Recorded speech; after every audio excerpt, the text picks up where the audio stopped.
Ruthless Compassion is a podcast about people who've turned their emotional shit into fertilizer for success. It's about seeing our darkest moments as opportunities for growth and transformation.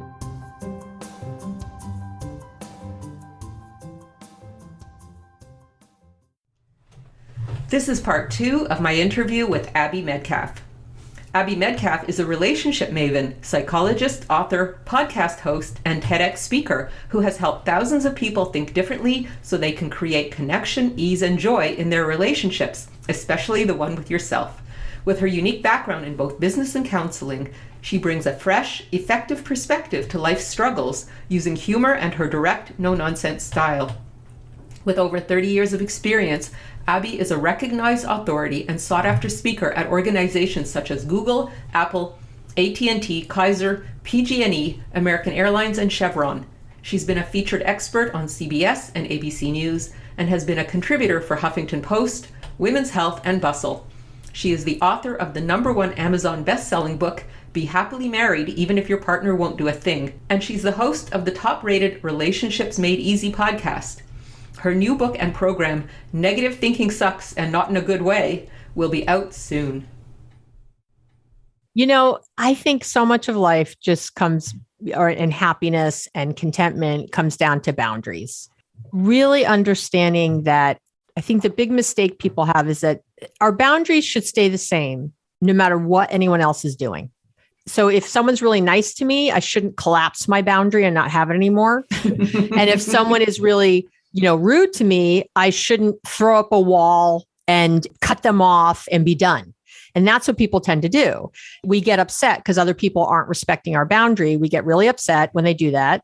And then we, cut them off, or I can never talk to you again, or I'm unfollowing you or whatever, right? We get this really, major reaction. And the boundary should always be the same. And I'm thinking of this thing that happened when I learned this best with my teenage son. We had a curfew that we had agreed on, and he called late one night. He was out with friends and he wanted to stay out longer. And, the boundary's there for a reason, right? Curfew's a boundary, right? Mm-hmm. It's there for a reason. But he'd been really good with his boundaries lately and, with his curfew and all that. So, in the moment, biggest mistake right there. Mm-hmm. I collapsed the boundary. I said, okay, sure, you could stay out an extra hour. And of course, he then, why do you call it 11 at night? It's because you're doing something bad and, stay out later. And so he ended up blowing the curfew. Mm. And I got furious the next day because I didn't hold my boundary. And then I collapsed it, I made it too thin and gave him this thing in the moment. And then he didn't hold the boundary either because I wasn't holding it. Why should he? Mm. And then I got really upset and I was, going to that place where I was going to ground him for the rest of his life, right? Which obviously is a little extreme. And that's what people do though all the time. We get so upset. We ourselves don't hold our standard, don't hold our boundary. And then we get upset that other people don't respect it. And then again, they act nice. So we go, oh, here, it's okay. And then they overstep it a little bit again. And we blow up and we go all the way to the other side. So I tell folks all the time, the secret to a happy life is, what you're doing with your patient. Here's my boundary. I don't stand around for that kind of talk. I just don't stay in the room for that. You do it lovingly. We call that loving detachment, right? Mm-hmm. You're not mad at the person. You're not telling them they're a jerk for it. You're just saying, this isn't something I personally like to be around. It puts me in pain. So if it happens, I'm going to be walking away. And that's it. And no matter what else happens, what he does or doesn't do, that boundary doesn't change. So, if he's been really quote unquote good for a while and treating his partner, this child, right, is mm-hmm. treating their partner right for a while, but then does something really icky again, it's not, oh yeah, it was just the one time, I'm going to let it go.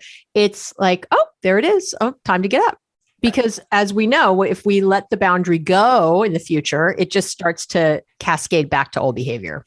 Yeah. One of the things I have had to consistently repeat over the years is consistency. Yep. That you have to be consistent in applying all your tools and including your boundaries. And if you're inconsistent, you're giving a message that you should not be taken seriously. You are undermining your own credibility. So if you say something and then you flip flop, what you're telling the other person is, don't take me seriously because I don't really mean what I'm saying. And so I always say, if you want someone to listen to you and take you seriously, you have to take yourself seriously, which means be consistent. Yep. It's the key to life, isn't it? And I remind people, you don't have to be perfect, but you have to be consistent. It has to be in that trend, all the time. And that's really about also checking in with how you feel more often, because when our boundaries are being violated, that's when we get upset or when we're collapsing them in some way. If they're getting violated, it means we're kind of allowing it in some way, right? Unless it's something really violent. And so we start to get upset. So I tell people, all the time, you can tell by your emotions how you're doing with your boundaries. If you feel resentful, hopeless, helpless, any of those things, it's because you're not holding a boundary. That's pretty much, other than obvious huge clinical depression. I'm not talking about severe mental health issues, but in general, that's what that is. And, I had someone recently who was really angry at a friend who was visiting her mom and was asking my client to do some stuff with her kids while she was gone. And my client was in the middle of a move and was doing all this stuff and couldn't believe that this friend was asking her, like, she knew how crazy she was, right? In the middle of a move and having all this stuff going on. And she was furious at the friend, just furious. And I said to her, this isn't about your friend. Your friend's taking care of herself. Look at her. She's like, hey, I'm here relaxing and I'm doing this thing with my parents and it's taking a lot out of me. I need a few extra days. She was actually taking a few extra days to go relax somewhere. That's why she wasn't coming right home. I said, and you just had to say no. That's all you had to say was, I can't do it. You're going to have to find somebody else. Yeah. But you didn't, to expect other people to remember that we're in the middle of a move and to be nice and to do what we do. Because, of course, my client was like, I would never do that. I'm always thinking of other people. I'm like, I'm sure you are. But you can't expect that from everyone else. That's not how it works. And so, and even people who do think of other people sometimes, forget in a moment or don't notice something that is important to you. So again, it always comes back to you holding the boundary. And so when you get really upset or you get in those places, it's generally because, we haven't spoken up for ourselves. We haven't said no. And no is a complete sentence, of course, just a reminder to everyone, no justifications, no explanations, just no, just nope. No apologies. No apology. Oh yeah. Oh God. Women are the worst with that. Yeah. No apologizing for it. You just say it and then that's it. And then you hold it. And, our job is not to make other people comfortable. Our job is just to be truthful and respect ourselves. That's it.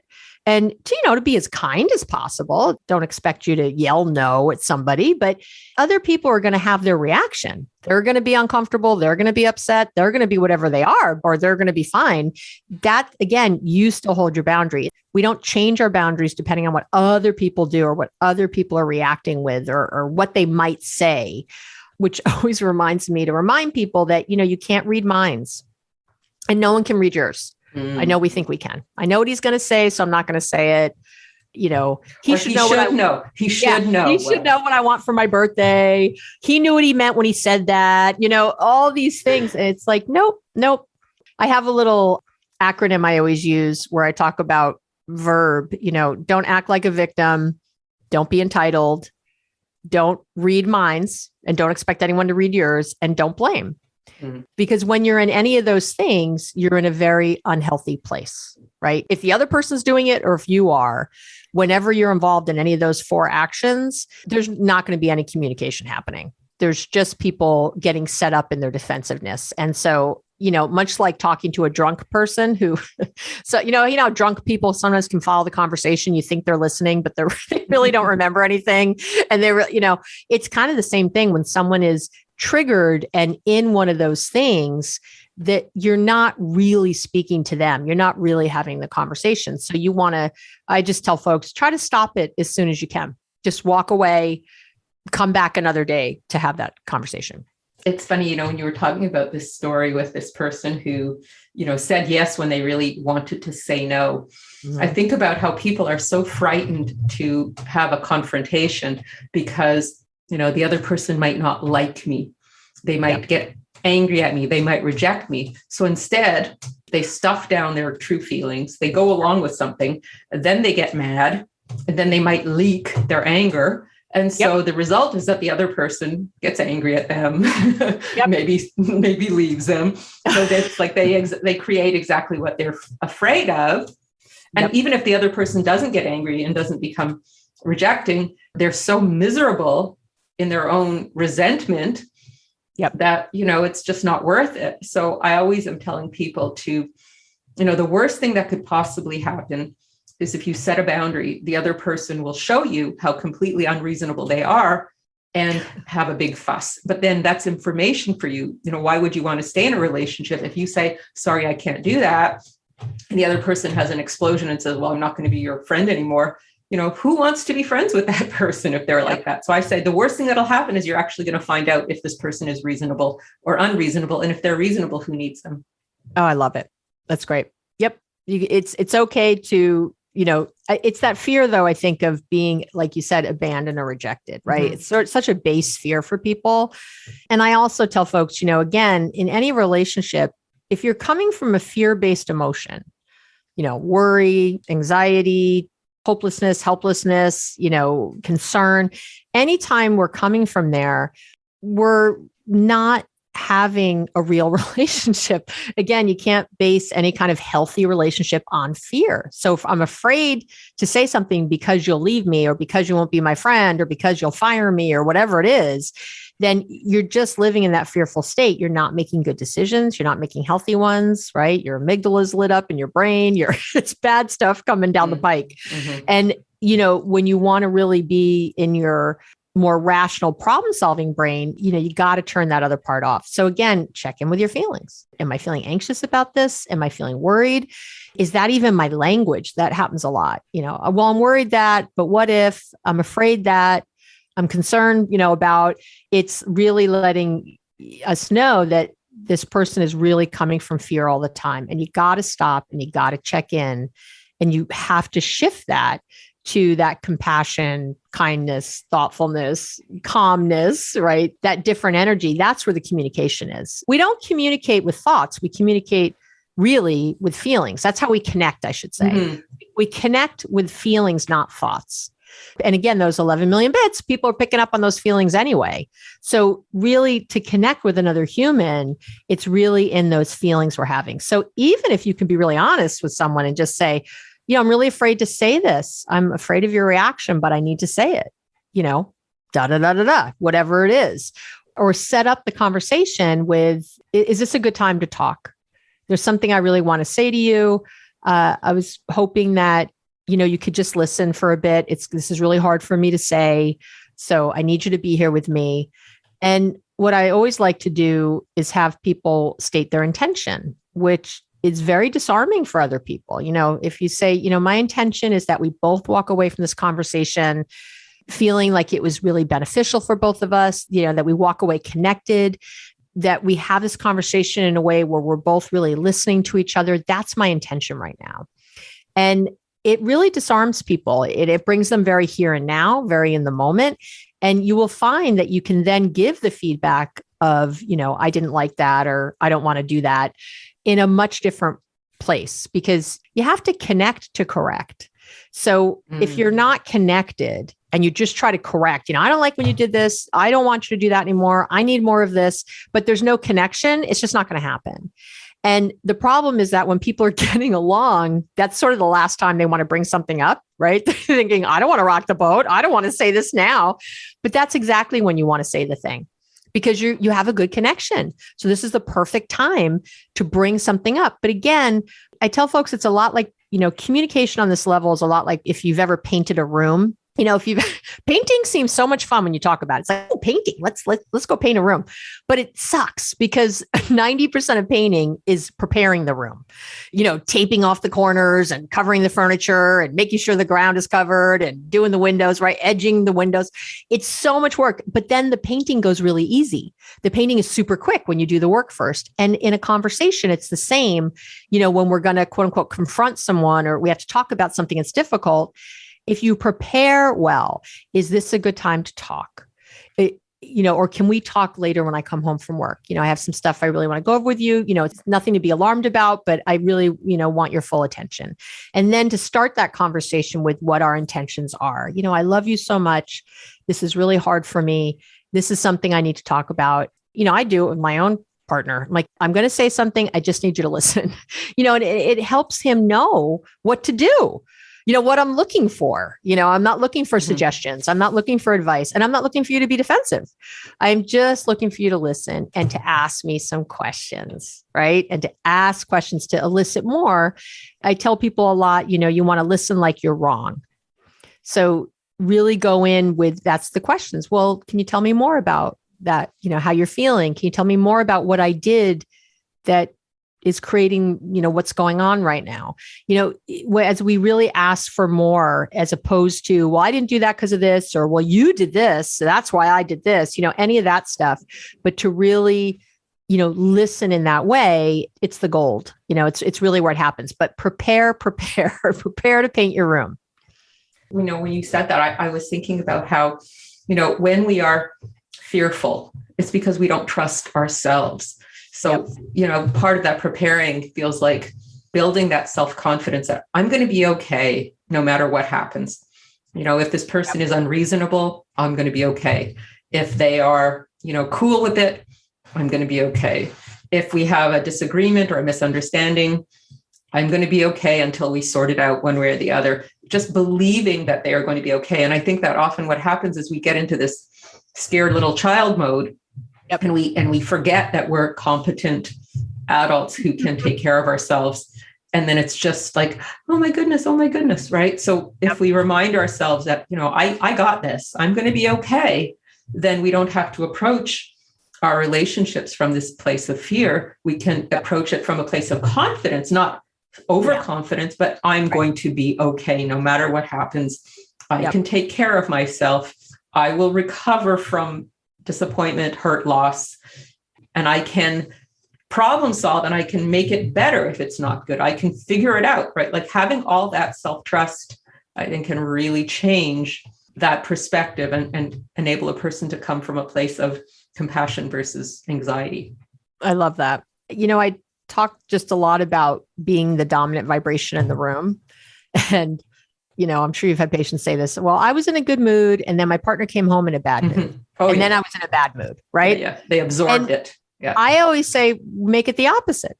Why is that the way it has to go? There's nothing saying it has to go that way. So if you, before your conversation, can get yourself in a place of that, what you were saying, like really build on that. Like, I'm okay, and I'm a good person, and I'm asking for something. I'm really proud of myself. I'm asking for this thing. And you know what? It's going to go great, because it is, because I'm going to be fine. And that means it's going to go great.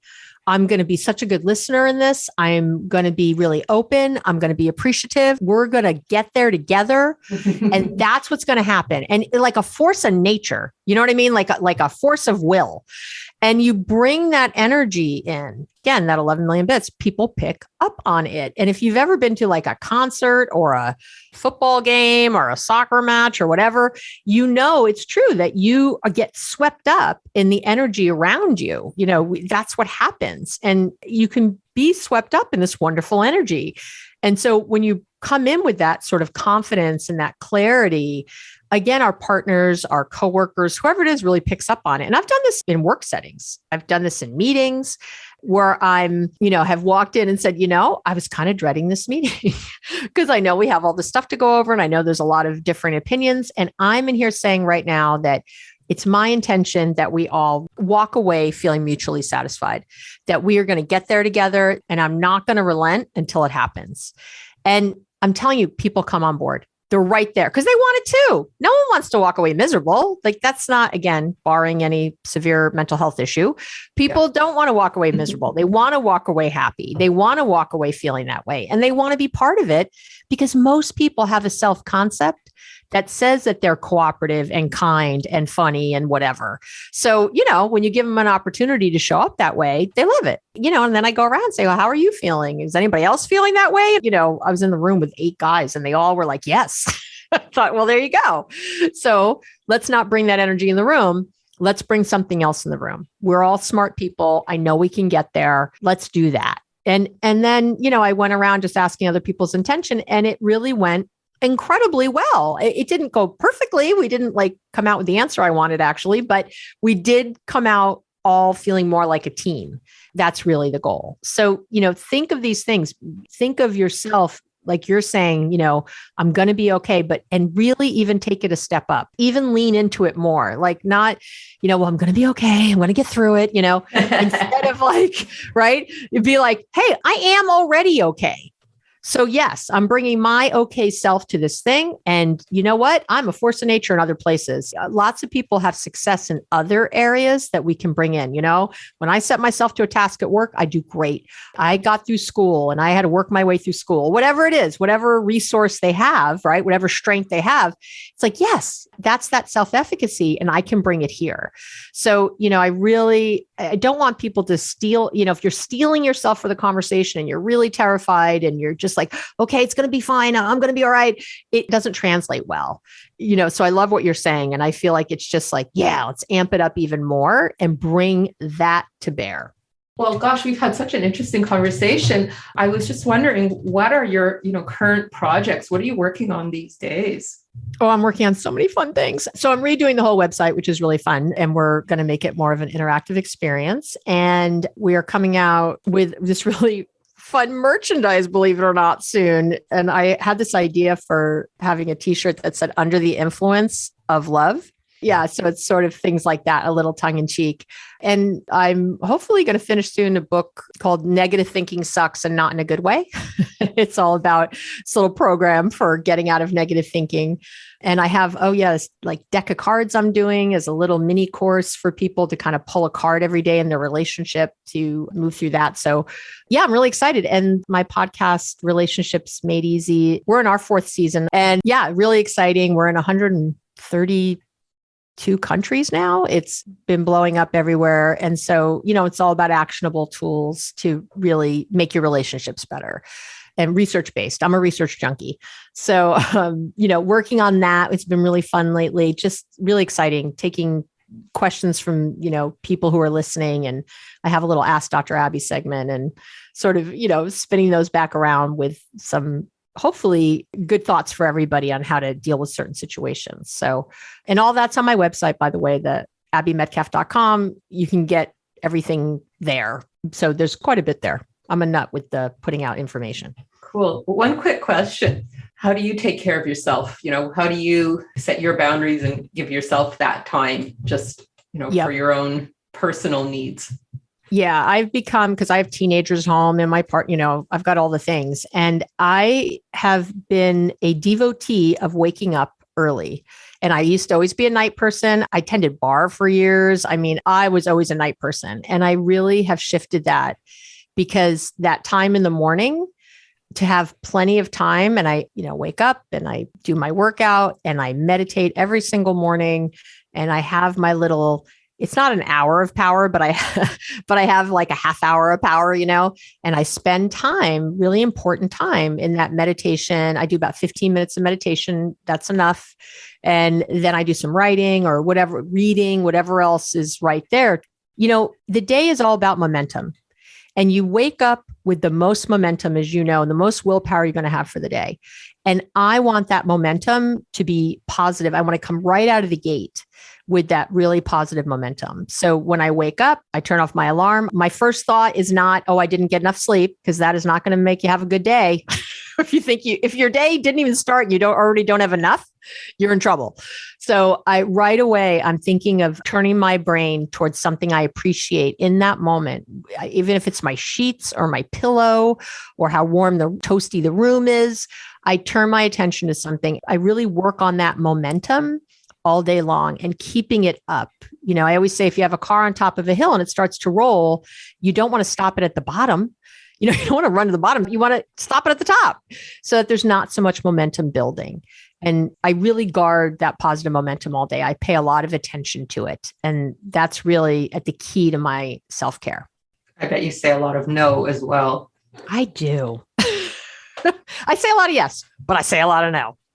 That's my ruthless compassion concept, right? I love it. You can be loving and compassionate, but you need to have your no and your boundaries and, that clarity that you are entitled to the boundaries. Yep. I'm very clear about that all the time. I really am. And I've come by it out of necessity, and it's served me so well. I'm so much happier day to day in my life. I feel calm. I feel replete. And those were not things I had before I started really keeping my boundaries, being really clear. They're gold, like you say. Yep. They're gold. Well, that's really wonderful. So just before we go, how about a call to action for the listener? Something that you can suggest that they contemplate or that they try moving forward. Yeah. I mean, I think I gave quite a few of those in some ways. The biggie I would love for you to try just for one day is to not make statements to your partner or your kids, and to instead just ask questions. Now, obviously you can say it's time for dinner. That's a statement, but anything else, anything they ask, Mom, can I go out with my friends? And it's an hour before dinner, right? Instead of saying, no, you're supposed to be home at, 6, you just might say, well, do you think you can make it home in time? Dinner's at 6, because that's the boundary. Dinner's at 6. Will you be home at time? Just to ask the question, to have other people thinking, not just coming out with that. Or if, your partner comes home in a bad mood because of Barb at work, to say, hey, tell me more about that. Can you tell me what you've tried with Barb that's worked? What hasn't worked? Anything to be asking questions and a listening conversation, and really being mindful of not giving suggestions or advice. That sounds like a nice call to action for people to give it a shot. Well, listen, Abby Medcalf, it's been a pleasure chatting with you today. I really enjoyed this very wide-ranging, but very focused at the same time conversation. Yeah, me too. Thank you so much for having me. That was part 2 of my interview with the delightful Dr. Abby Medcalf. And I'm Dr. Marcia Sirota. If you like this podcast, please review it wherever you listen. And you can sign up for my free biweekly wellness newsletter at marciasirotamd.com, where you'll also learn about my online courses and my YouTube video series.